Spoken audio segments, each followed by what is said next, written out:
Assalamu alaikum dostlar. Biz bugün Aksı rayonunun Миңбугу жайлоосундабыз. Бүгүндөн баштап биз айылдагы чарбакер инсандар менен маек курууну баштайбыз. Бүгүн Миңбугу жайлоосундагы Балчы мырза, Бекболот мырза менен маек кырабыз. 2 август 2021 жыл. Балалуу учуру, качки кылуу. Мына Бекболот мырза.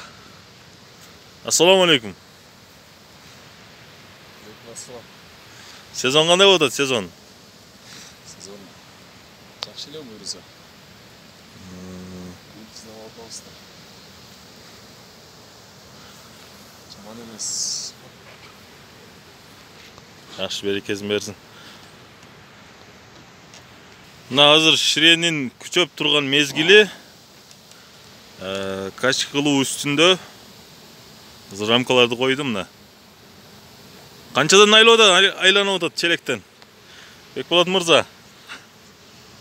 Челектен 14-15. 14-15тен айланып атасыз, а? Эң сонунчу.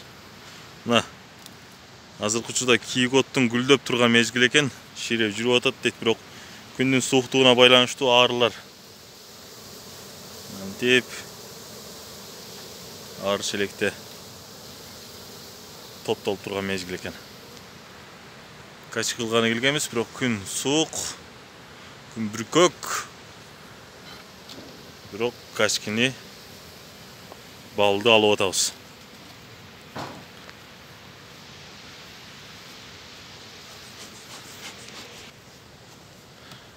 Азыр биринчи качкиңизби ошондо, Бекболот мырза? Ооба. Канча жолу ала тургандайсыз? Буюрса быйыл. Августтун 2 болуп калды. Шире болуп турса да бир жол болот го. Күн ачыктыгына карайбы?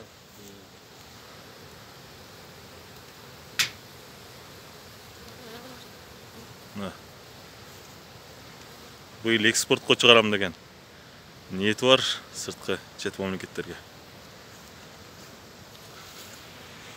Деңиз деңгээлинен 3000 метр бийиктикте жайгашкан Аксы районундагы Миңбугу жайлоосунда бал койгон мына. Бул жерде чөптүн 180 түрү бар мына. Балчылык өтө күн жакшы болуп турса, жакшы боло турган жер.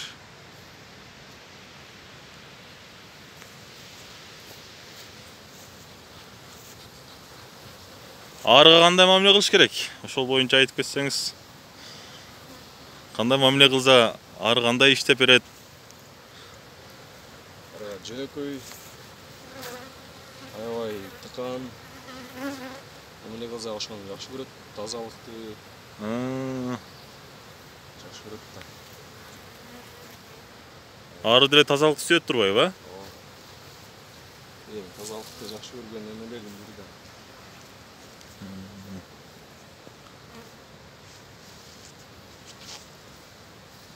Жакшы. Арыч болуш үчүн эмне кылыш керек эми? Мен мисалга мен арыч болом десем, кандай талап кылынат? Арыч болуш үчүн арычылар менен окуган деле жакшы. Жанында жүрүп практически үйрөнгөн жакшы. Жакшысы окуган жакшы го. Окуган жакшыбы? Үйрөнгөн жакшы. Практика жүзүндө үйрөнүш керек, сөзсүз түрдө.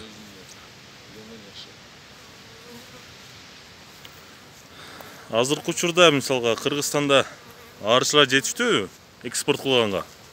Сыртка, чет элге. Ал боюнча статистика боюнча айтып көрүш керек да. Биздин карап көрүш керек, бирок Кыргызстанда аз го дейм. Эгерде экспортко чыгарып калсак, мына Кыргызстандын балчылары бардыгы ары кармаса деле жетпесе керек калем да. Эми миграцияга чыкпай, чет Россияга иштебей эле ошо арычылык менен тирлик кылса болот да, туурабы? Бир үй бүлөнү, 2 үй бүлөнү бакса болот да. Ооба. Мисалы үчүн арыны кармаса, эгерде таза бал алсак, Кыргызстандачы, анда болмок. 70 челек ары челектен Болжолдуу түрдө bir сезондо канча табасыз? Сыр бар болсо Сыр деп. сыр болжо. Болжолдуу 500-600 миң. 70'ten yaxşı olsa